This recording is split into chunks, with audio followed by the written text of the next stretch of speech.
Assalamualaikum warahmatullahi wabarakatuh. Halo teman-teman, perkenalkan saya Neng Mariani dengan NPM 222151041. Saya dari KRSE Mata Kuliah Kepramukaan yang diampu oleh Bapak Dr. Randes Dadi Nurjamil, Magister Pendidikan. Saya dari jurusan Pendidikan Matematika, Fakultas Keguruan dan Ilmu Pendidikan Universitas Siliwangi. Nah, pada video ini saya akan memaparkan profil dari Bapak Haji Masudi dan juga menceritakan pengalaman berpramuka mulai dari pengalaman pramuka di SD sampai SMA. Nah, di mana video ini saya tujukan untuk memenuhi tugas dari mata kuliah kepramukaan. Untuk yang pertama, profil dari Bapak Haji Masudi.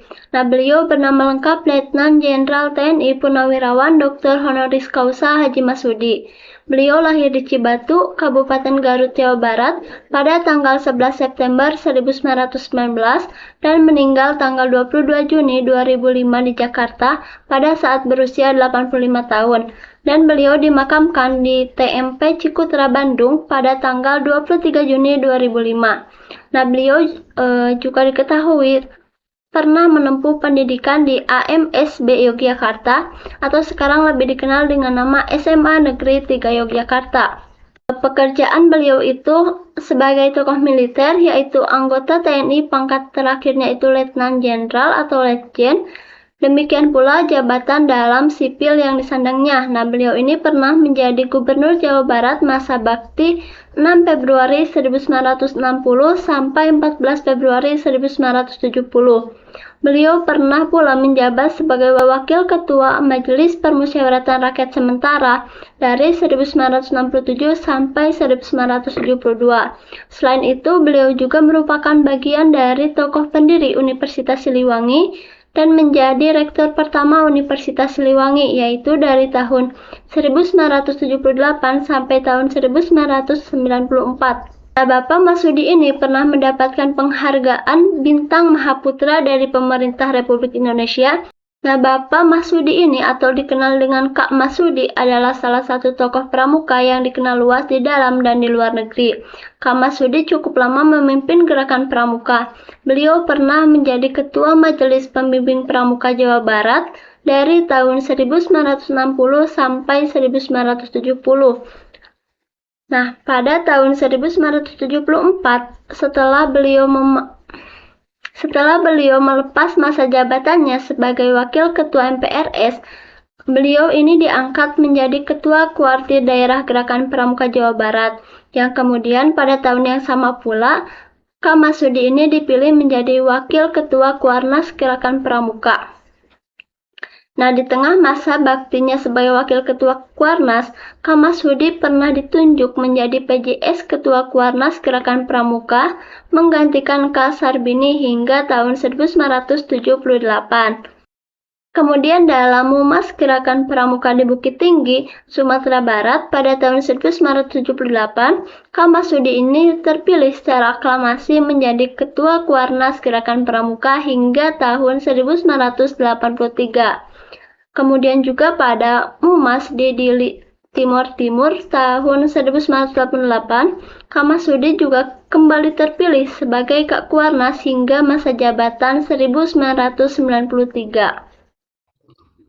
Nah, di luar itu, Kak Masudi juga sempat menjadi Ketua Umum Pengurus Pusat Perkumpulan Filatelis Indonesia atau PFI dari tahun 1989 sampai tahun 2000.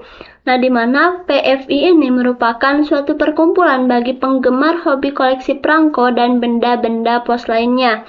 Nah, pada masanya, banyak terbit perangko dan benda-benda filateli dengan tema kepramukaan.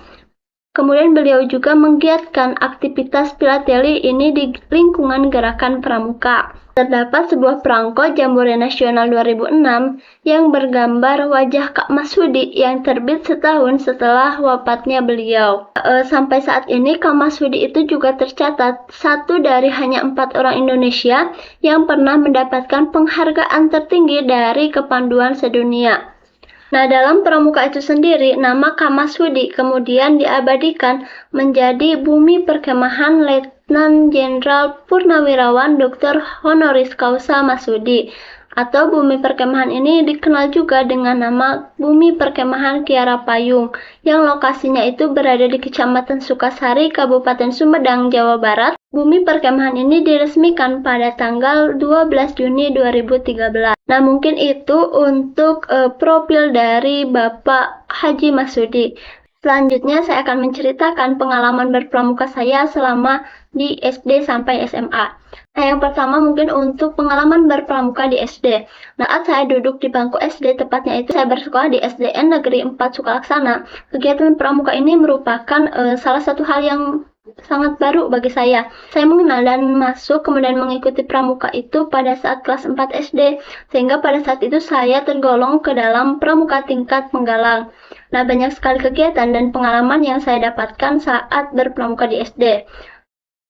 Nah, di SD ini biasanya mengadakan ekstrakurikuler rutin yang diadakan seminggu sekali, di mana pada ekstrakurikuler rutin ini saya dikenalkan tentang apa itu pramuka, bagaimana kegiatan-kegiatan di pramuka, kemudian permainan-permainan dalam pramuka. Selain itu juga diajarkan hal-hal dasar mengenai kepramukaan.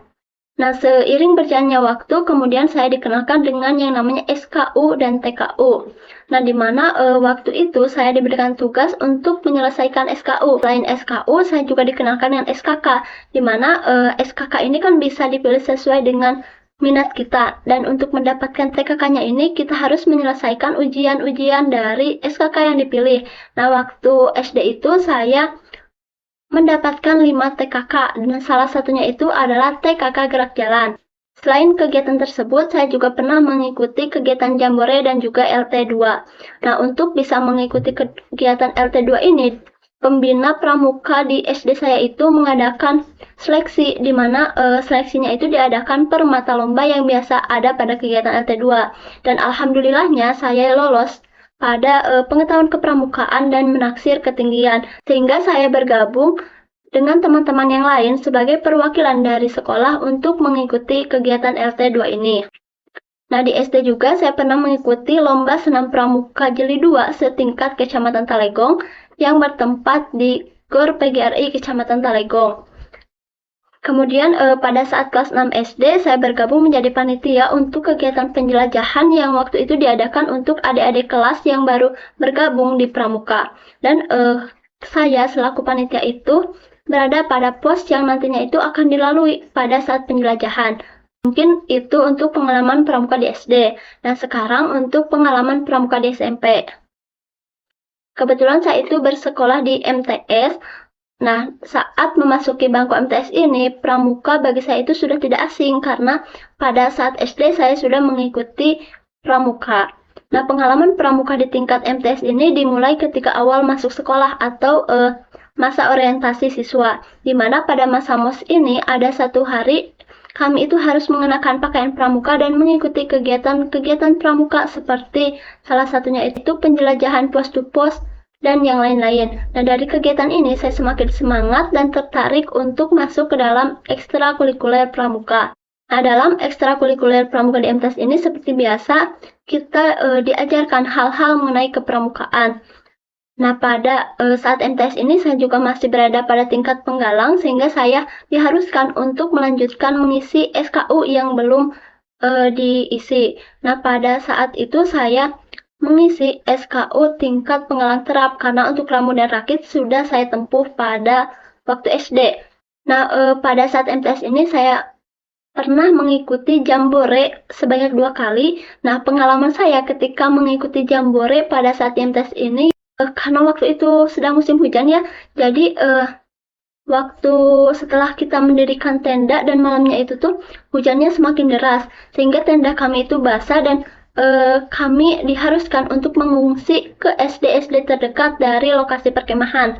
Nah, selain Jambore, saya juga pernah mengikuti perkemahan Jumat, Sabtu, Minggu atau Perjusami, sekaligus waktu itu pelantikan penggalang. Nah, kegiatan perkemahannya itu sangat menyenangkan seperti kegiatan perkemahan-perkemahan seperti biasanya.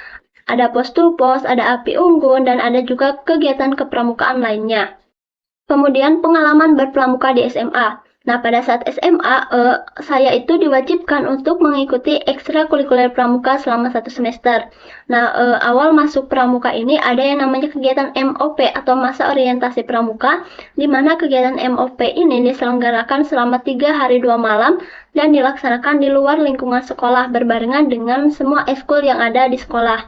Nah, setelah 1 semester mengikuti ekskul pramuka wajib, saya memilih dan masuk lagi ke dalam ekskul pramuka. Nah, ternyata untuk menjadi pramuka aktif di SMA ini tidak semudah untuk menjadi pramuka aktif semasa di SD dan MTS. Nah, di SMA ini untuk bisa menjadi pramuka aktif, kita itu harus mengikuti dan menyelesaikan serta lulus dulu beberapa rangkaian kegiatan. Jadi di SMA itu kita tidak boleh langsung mengenakan setangan atau kacu merah putih. Nah, kegiatan kepramukaan yang saya ikuti waktu menjadi pramuka penegak di SMA itu lumayan banyak ya. Salah satunya itu saya mengikuti peringatan Hari Badan Powell, kemudian Widkim penjelajahan pos to pos, Kemdika atau Kemah Pendidikan Pramuka, dan yang lain-lainnya. Nah, pada saat Kemdika ini kita harus menyelesaikan tugas yang diberikan oleh senior untuk bisa mendapatkan setangan atau kacu merah putih. Nah, barulah setelah kegiatan Kemdika ini kita bisa mengenakan kacu merah putih atau setangan yang sudah kita dapatkan. Selain itu, saya juga mengikuti kegiatan penempuhan sangga, di mana kegiatan ini dilaksanakan untuk menentukan nantinya itu kita akan tergabung dalam sangga apa. Nah, setelah mengikuti kegiatan ini, saya terpilih dalam sangga. Nah, setelah mengikuti kegiatan ini, saya terpilih dan bergabung dalam Sangga Perintis. Nah, kegiatan yang saya ikuti tadi itu merupakan kegiatan-kegiatan yang dilaksanakan oleh. Nah, untuk kegiatan-kegiatan yang saya sebutkan tadi itu merupakan kegiatan yang diadakan oleh kakak-kakak senior saja, dan saya itu hanya sebagai peserta gitu. Nah, kemudian ada juga kegiatan mubal atau musyawarah ambalan. Nah, mubal ini kan dilaksanakannya itu setiap setahun sekali sesuai dengan masa bakti ambalan, di mana kegiatan mubal ini diadakan untuk melaporkan hasil kegiatan dalam 1 tahun masa jabatan Dewan Ambalan, serta pemilihan pengurus dan membahas ADART, program kerja untuk dijalankan dalam tahun selanjutnya gitu.